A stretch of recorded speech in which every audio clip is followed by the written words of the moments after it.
So we're here with the final drive of the Nashorn. You have probably seen the post that I made on Facebook and on YouTube that we had a towing accident. First part was this drive shaft, and yeah, what we can tell about this, it failed because it was just too light for what we needed to do. It did hold up pretty long, so therefore we know it's very close to the strength needed.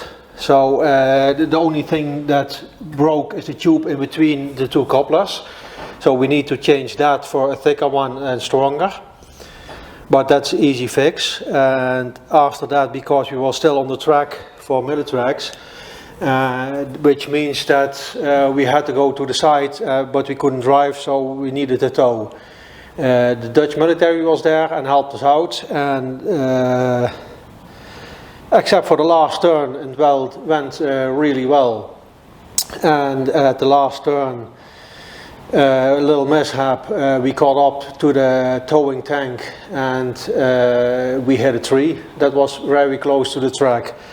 And because at the last moment they still pulled us over a little bit, we luckily only hit with the track, and the final drive got ripped off, so we have quite some damage. Well, it looks like a lot of damage, but in the end it is a few track links, a drive shaft, and the fender is mangled up a bit, and also the bottom sprocket itself is a bit bent and cracked, so we need to repair that, but it's reasonably simple fix. A lot of work, but the main thing is nobody got hurt. That's the most important part.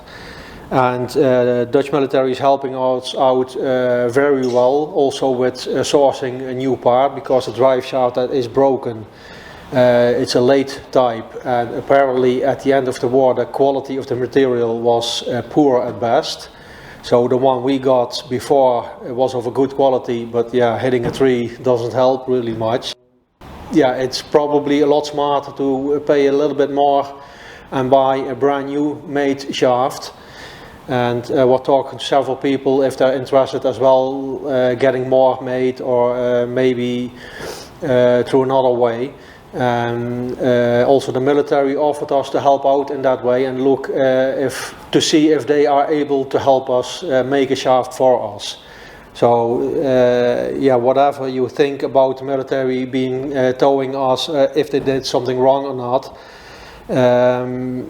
yeah, the way we see it, it is a mistake everybody could have made. At hindsight, it's a lot easier to judge about something. We should have put another vehicle behind to keep the line taut, and we didn't think of it. And so yeah, it's not their everyday job to recover tanks. It's an engineering company, of an engineering group, so they do different types of stuff. So they were not trained for recovering tanks, and yeah, the way they handled it, especially afterwards, we are very happy with it. So we don't want to point any fingers, and hopefully you don't either. But yeah, let's fix this part. I will take it off the trailer and then can take it apart, because the shaft is inside. Means that the entire final drive needs to come apart, otherwise you can't take that shaft out. But I will show you that, why that is, later.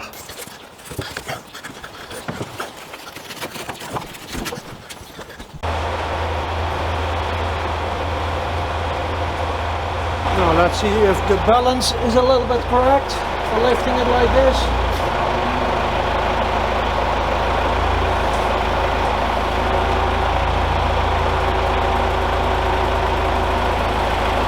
Bad for first try.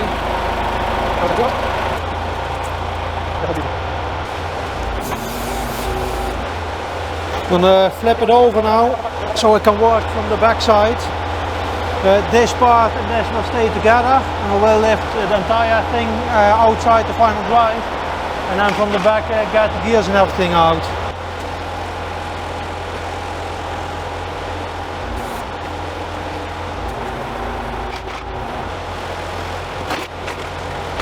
Hopefully I can flip it over this way. So first thing is getting the cover plate off. You can see where the bolts broke off, but only a little bit. So I don't see extra damage. One locking plate is a little bit bent, but yeah, we can replace those easily. So I have to get 1, 2, 3 bolts out.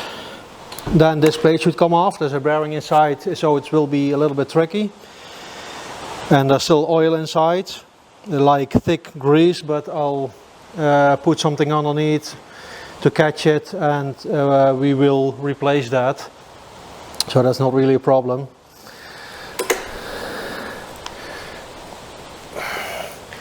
What we did is, because it was leaking a little bit, and what's commonly done is you use gear oil and you put grease in it, so that's still like a thick liquid, but it doesn't flow as easily. But for this purpose it's really good. And what I can see here, by turning it, everything turns really nicely. So it doesn't appear to have any damage. No play on this bearing. No, the oil seal got hit by the broken part probably. So we need to replace that. It's not expensive, so that's okay. I left the forklift in place, or the boom lift.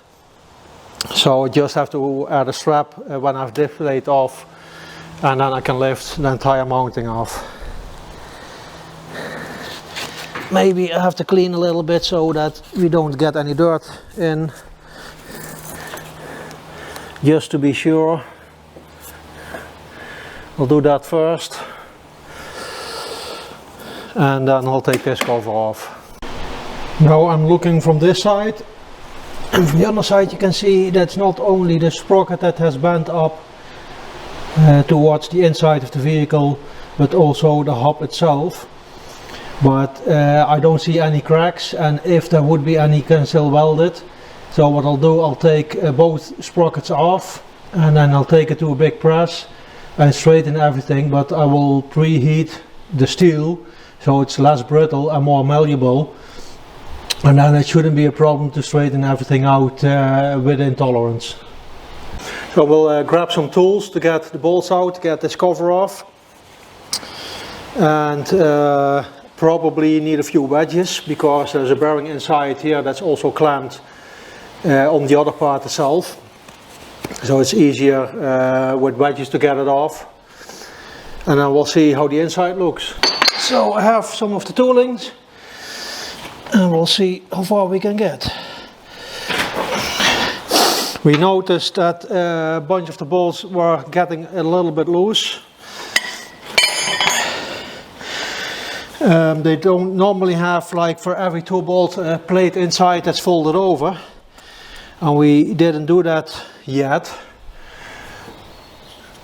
They were not really that loose, so that's not that that problem caused the breakage, not at all. But it is something we have to do, so yeah, we can do that right away. We have a ton of work now. The clutch plates were also a bit of a problem. They're a little bit worn. They were okay, but not okay enough. So they have to be replaced. It's not a part that we can easily find. It is an older engine, older gearbox. So we have to send those out to a company that puts new lining on them. And now we have this work, we might as well do that in the same time, because yeah, we can't drive anyway now, so it's better to do that kind of work, because it's a bigger job. We need to lift off the front deck, get the differential out, which needs to go out to replace a bearing that's damaged, and to check other parts, and then you might as well take the gearbox out as well and the clutch plates.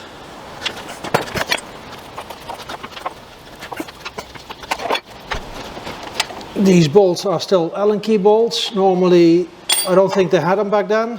Not 100% sure, but quite sure.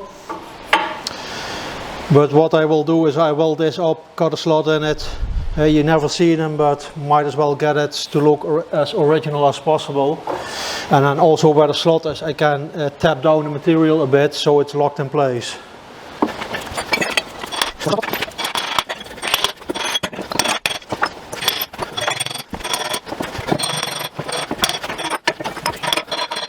Also I have to take this one off because the locking plates are holding it back.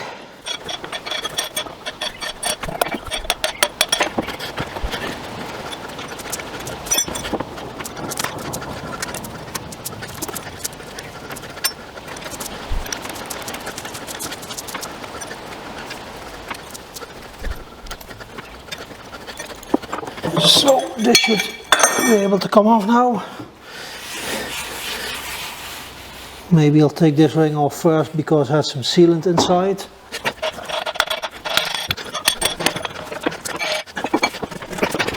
So this part looks okay, no play on it, it's good, just clean it up. You can see it, the grease has become a little bit thicker, but it's still in the place where it needs to be, and that's important. We can always fill it up.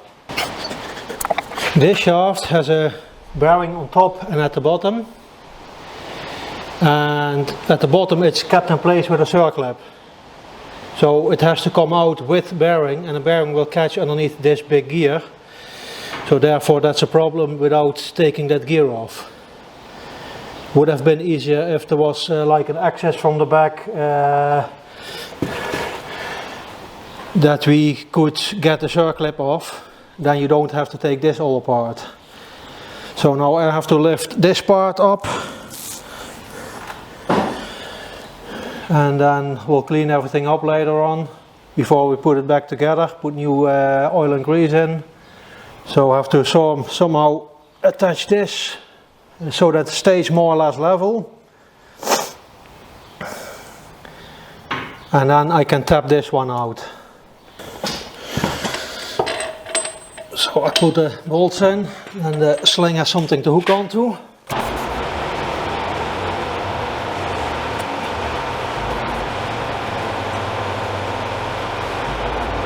I'm checking if everything is in place so it can't slip off.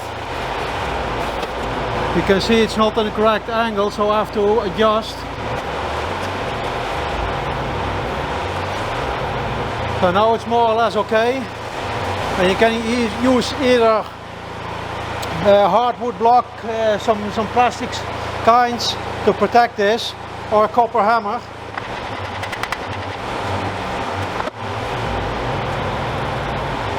So normally this part will separate here from the sprocket, but we'll leave it together. We also have a bolt we can put in here with an eyelet so we can lift it. And then we can straighten this also a lot easier, because we can lift it in the center. This part also looks really good. So this is all cleaning. We have to repair this gear, straighten the hub, and replace the shaft, and that's it.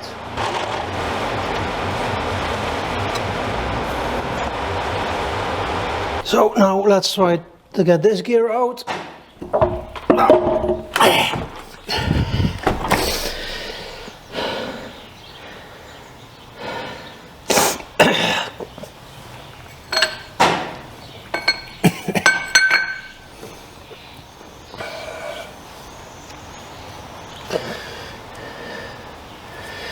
So that looks all very good. No strange amount of play.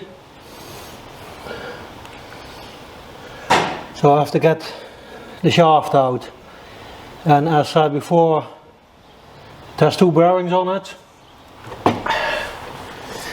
The shaft has two bearings on it, so it's not easy to get it out because they have a tight fitting, but I'll weld the sliding hammer to it and then tap it out. There's a lot of grease on the bearing, so that will protect the bearing for welding splatter. Since this is threaded in here, I will put a welding clamp over there. So there's last chance of sparking here in between and welding the threads in.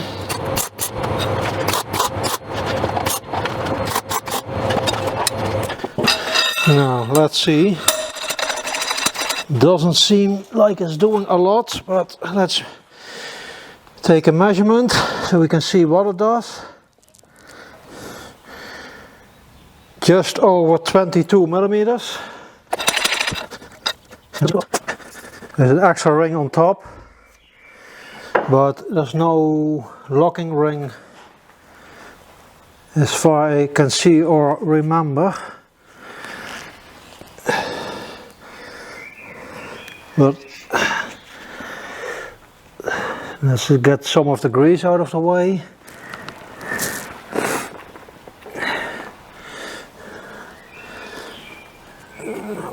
Doesn't look like one, so we'll continue a bit more and we'll see if something changes.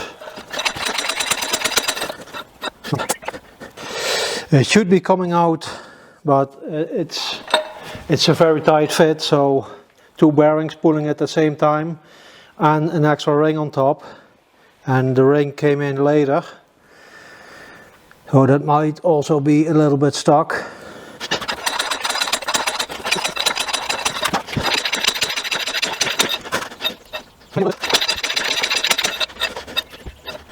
Now it's moving, only 1/2 mil, but we're getting somewhere. And it was 3.5 mil.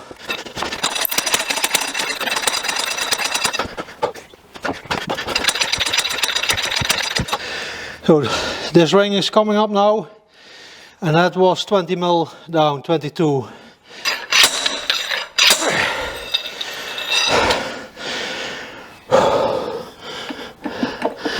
The bottom bearing is loose. So it's probably the top ring that's still stuck.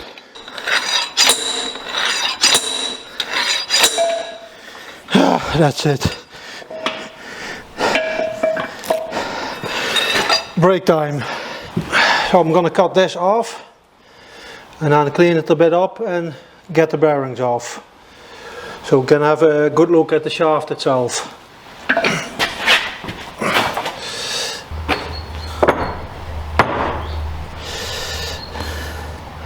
Here's the snap ring, keeping the bottom bearing on, so that's the reason why the other ring has to come out first. That's not really the best way to do this. Normally use some bronze. There's no way I can get in between. So best way is to tap it from both sides at the same time, but of course the shaft's not straight anymore, so it won't stand upright.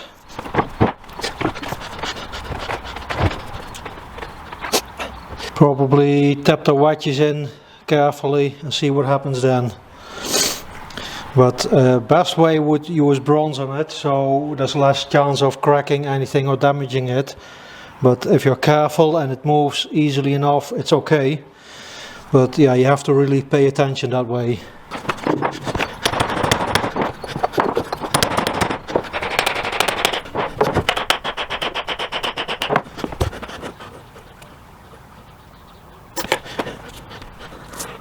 Since the bearings are still okay, I don't want to destroy them, otherwise it would be a lot easier.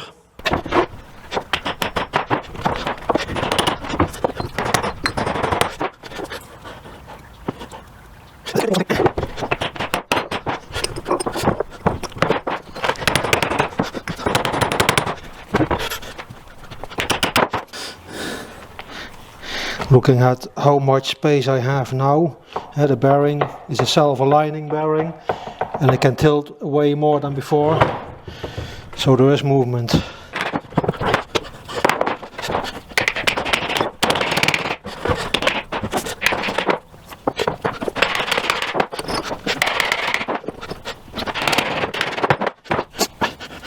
Bearing is still good, to clean it, of course, because now some dirt came in.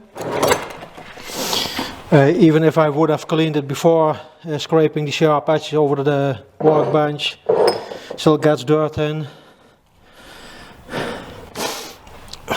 But yeah, cleaning is not the worst part to do.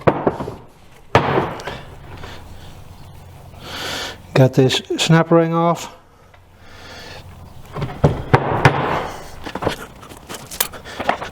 And then the same thing again.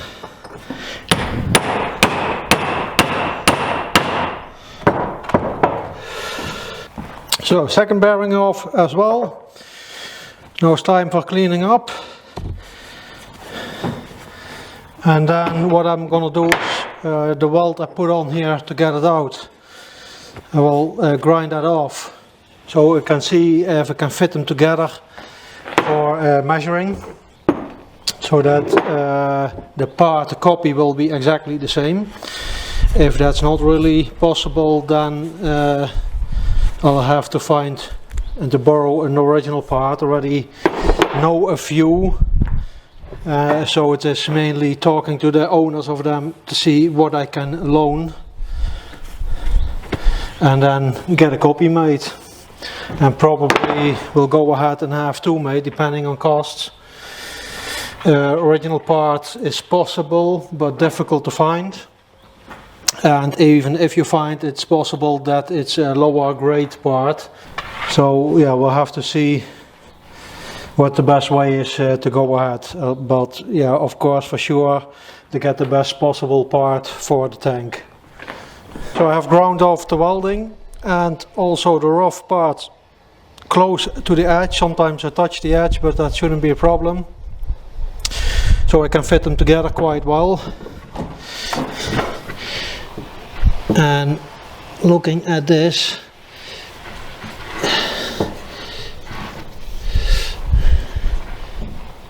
there's still a little bit of a wobble, so we'll get that out too, so that all around will touch.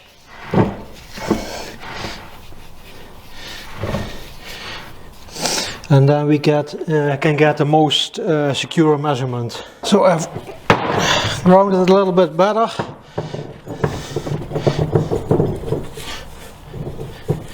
This is standing stable on it now, but if I look from a distance, I can still see a little bit of a bend in it. So it bent before it broke, which is normal.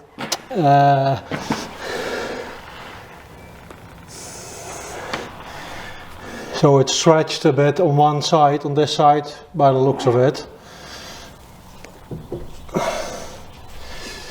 So I either grind out a little bit more so that it looks straight, but I think it's better to have measurements first, especially for length. A little bit of length difference is okay, but there shouldn't be too much of a difference in it.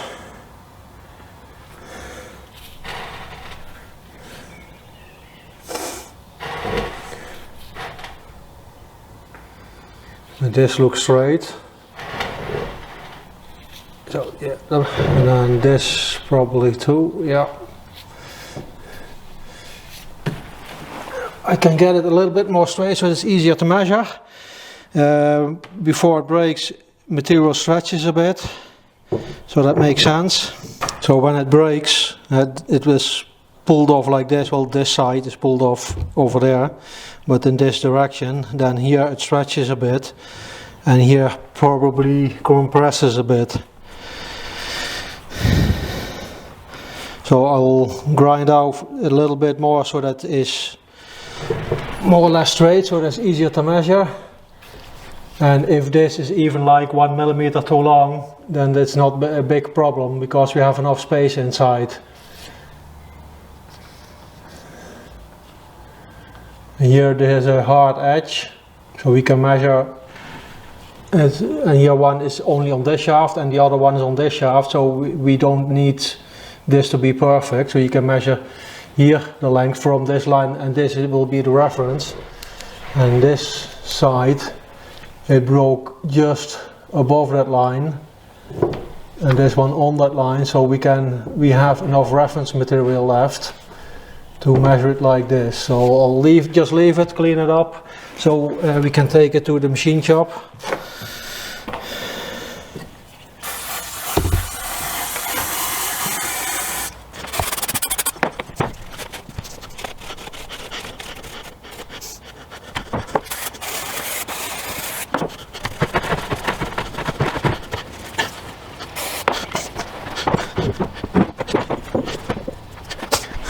So we'll have to get this part made, probably two, as I said before, since it's very difficult to say for the parts, especially if they're in, how the heat treatment was back then. It's best to get a new part made, then we know what kind of material we have, so we have to research this, what it should be. Because looking at the brake, well, no, not anymore, but before looking at the brake, it looks like a very good part, the way it broke and not twisted. And for that reason, we're going to check this and have a new part made with good quality material. And then a second one for the other side, just as a spare, in case it breaks. It probably won't. Otherwise it would already been broken if it would have been a bad part, but yeah, you never know. So while we're at it, it's good to have a spare one made, and maybe we also have some made for other people as well, but we'll see about that later.